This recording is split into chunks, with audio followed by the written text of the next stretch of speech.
insanın en esası nığmatının biri wagt eken. Yani biz bunu belki parhında değerler. Yani insanın en nığmatı, insana berilen nağıt.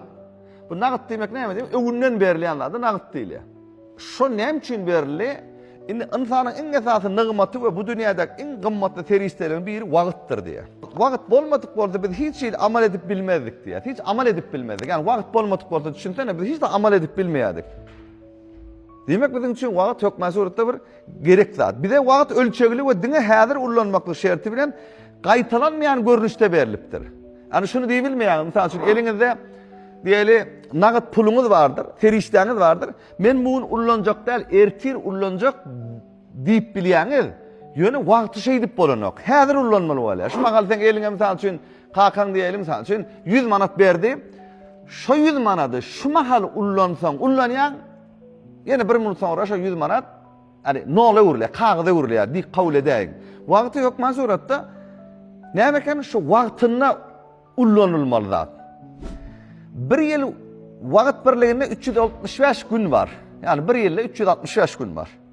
365 bir günün içinde de 24 saat var. 24 saatin içinde de 60 tane minut var.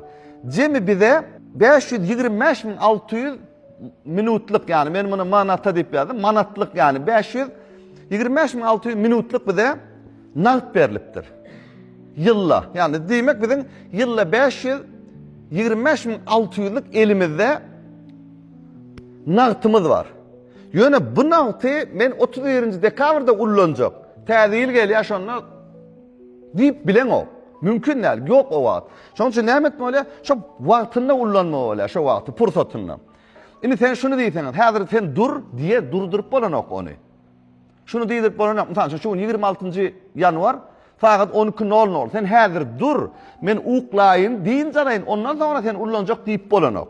Emam, manadını deyip biliyeniz. Şonun için minut bilen manadın arasındaki tafavut şol. Yani vaqt bize ne için veriliptir? Bağıtlı olmak için veriliptir. Bizim asıl maksadımız bağıtıyar olmak isteyen. Adın ne mesela? Kim? Nurşat diye. Sen niye kitap okusan misal verin. Sen şundan lezzet alayan diye, sen bağıtlı olayan diye. Yani kitap okumak için ben sana vaqt verdim diye. Kim verdi? Sen misal için kim öndüren olsa, kim bu dünyaya getiren olsa sana vaqt bilen bağıtı verdi. Şimdi ne etmeli olayan siz? Sonra ne gerek? İlim gerek, güç gerek, birem erk gerek. Şimdi biz her birden ilimini öğrenmeli. Mesela için emedeklep yürümeni öğreniyoruz. Harplap okumani öğreniyoruz. Ne edip? Bir ilim gerek bize. Ne için gerek ilim? Bahtiyar olmak istiyoruz biz. Burada olmak için. Sen Avraylı biri olmak istiyorsun. Lukman mı olmak istiyorsun? Moğolim olmak istiyorsun? Ne olmak istiyorsun? Şu üstad olmasa bolunok. Şimdi şu ilim öğrenen halatını erkingen kamilleştirdiğin gücünün içeride yatır. Her kimin gücü içinde yatır. Biz içimizdeki gücü ortaya çıkarmalı. Başka saydığımızda potansiyel enerjimizi, kinetik enerji öğren halatında şu potansiyel dışarı çıkanla güç ortaya çıkıyor. Gücü dışarıdan gözlemeyin. O vaqtlayın güçtür. Köp adam diyor ki ben mesela çünkü ya şunca maşinim olan motor şunca oyum. Bak yok. İçerideki potansiyel şu oturulan hemmesinden potansiyeller yatır. Her hiç kimden üstün olmayan kadarlı varlıklar. Şimdi ne diyorsunuz? İlmi öğreniniz erk gerek. Yani erken berk tutmak gerek. Şimdi bu tabi biz ne dedik? Erk, berk, terk diye. Şimdi hemen terk etmeli, isteklerimizi terk etmeli olacağız. Zarurluklarını üstün etmeli, mesela suyumuzu içmeli ama isteklerimizi terk etmeli olacağız. Ne için? Sebebinin en esası maksadımıza büyük bolayan zaten istekler. Mesela için senin gününe 8 saat yatmaklığın senin zarurluğundur. Ama 10 saat yatmaklığın 2 saat istek bolanlığı için senin en bahtiyar biri olmanı büyük boluyor. Onu ne etmeli olacağız biz? Onu bir seretap olmalı olacağız. Ne hemen üstünde bedenimin zarurlukları, psikolog merkezin zarurlukları birbirine tafavutlu. Eğer tığşitli ullanıp bilmesek, şimdi mehribancıgilerim, 2 tane söz vardır Türkmen dilinde. Bir öncöylüdür, biri tığşitlidir. Önceyli demek şu var. Elinizde mesela için 100 manat pulunuz var. 100 manatınızı soğumanı, şu mahalıkı zarurluğunuzu 70 manat bilen üpçün etmekliğe şu 100 manatı önceyli ullanmak demek. Şuna önceyli değil ya. Bu adam zarurluğun önceyli ullanıp o da gitti 100 manatını soğup zarurluğun üpçün etti ama bu 70 manatını soğup zarurluğun üpçün etti. Biz buna önceyli ullarını elineki manadını yani minudunu yaz. Şuna önceyli değil ya. Önceyli ne demek? Bir saatte etmeli işini bir okuwçy bir saatte diye beýlek okuwçy bir saatte etme işini 40 minutda ediyor. Biz ikisini de netijeli diye ýöne 40 minutda yerine getiren okuwçy önceyli diýilýär. Türkmen diline şu sözleri öwrenin. Indi sereden birem tygşytly näme 100 manadyny 120 manat edip bilen kişäde tygşytly ullanyny diye elineki maýasyny.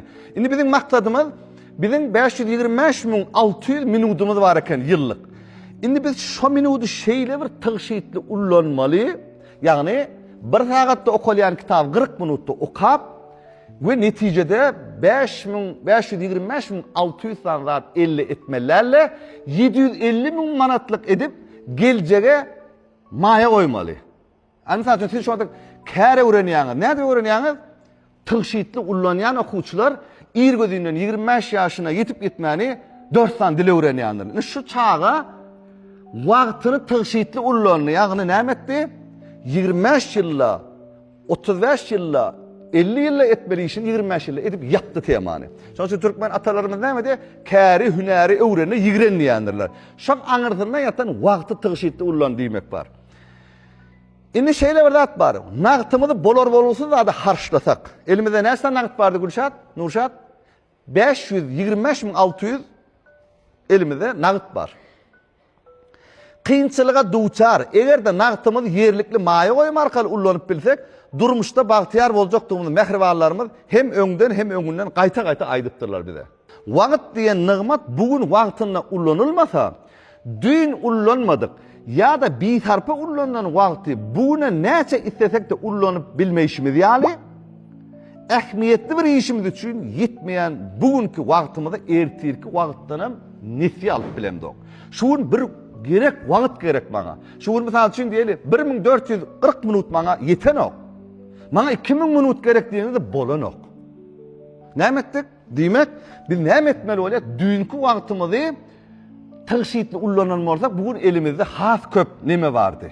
Has köp iş edip biljekdik. Diýmek, biz dünkü işimizi bugün edýärligimiz üçin ýetenok etmeli işimiz. Şonuň üçin bu şuma halky pursatymyzy bir tarpa ullanmaýly. Jigilerim diýe, sebäbi wagt bize bagty özümize ýar etmek, ýagny baky wagtyalar ew bolmak üçin berilen gymmatly terişdedir. Gymmatly terişdämizi dünýäniň boş we geçici heweslerini yani saat tik tak dip işler, TikTok'lara haşlamaň diýär. TikTok'lar başga zatlara ögürmeli biz. Heweslerimizi kazanmak için harjetmeýin diýär. Yani men sana eline 100 manat pul berýän, senem gidip muňa has gymmatly zat almany gidip bolar bolgusyz, yani gerekmejek zat alýan. Bu nähir bolar? Kakan ahar ejeňem aharlanar. Näme üçin sen gitdiň? Näme aldyň sen üçin? Aýdym sen üçin men 1000 sany adnaran stakan aldım. Näme gerek? Emma sen ejeň kakan diýsek, näme aldyň diýdim? Kaka men kitap aldım ya da gittim şu pula benim için kuşta öğrendim ya da başka da ettim diysen näme begenir. Ama siz näme etmeli? Borur ortada da harc etmeliler. Düğün sizin elinizden gitti cigilerim. Düğün gitti 25. yanvar gitti. Ertir hem henin elinizde del, şeyle de asliyetinde iş ertir edilýänler, şuur edilýär. Aglamamız ertir etjek diýenler. Ýöne tarihte ertir iş eden hiç kim yoktur. Şol gün şol pursatyny edenderler. Yani şol gün pursatyny etdiler. Hiç kim taýja garaşmadylar. Men 20 ýaşyma baraýyn, ondan soňra diýmediler. Moment, şol wagtda ullanırlar. Biziň şol günimiz şu gündür. Ertir iş etýän ýoktur. Adyň näme? Ardygyl. Ertir kitap okujak diýänmezsen sen ýalan söýleýän. Kitap şu gün okula, tarihte hiç bir şahsiýet. Hiç bizim belli şahsiýetde Magtymur şahyryňyzdan ertir kitap okan nädir? Sen ertir kitap okap bolanok. Haçan okamaly? Şu gün hatta şu pursatda. Sebäbi nagyt o. Şuma elinde misal üçün sen 100 manadyň bar. Her minut 100 manat diýip kabul et. Sana şey diýär, sowdun diýär, çaltyrap sow diýär. Senem gidip ala ýetişmersiň, ylgardyrarsyň. Sen gidip bar, kagda urulýar. Edir şonuň ýaly wagtdan biz bilmäni wagtymyza gidip dur. Indi umumman mehribanjygylem gysgaçyk şu taýda şeýle diýdik. Men size bir zat aýtdym şu mahaly. Wagty ullanmak üçin biziň tygşytly ullanmak üçin biziň näme mätäj ekenimiz? Zerurluklarımız doğru üçün eden halatımızda bizim içimizde bir motivasiya, iç kalkınma deyip bir güç ortaya çıkan eken. Şu güçün bizim en esas maksadımıza iteryen güç eken. Aydan oğa şey diyem san için, sen şu tarafa gitti. Öyle yani insanda bir tane gövher var.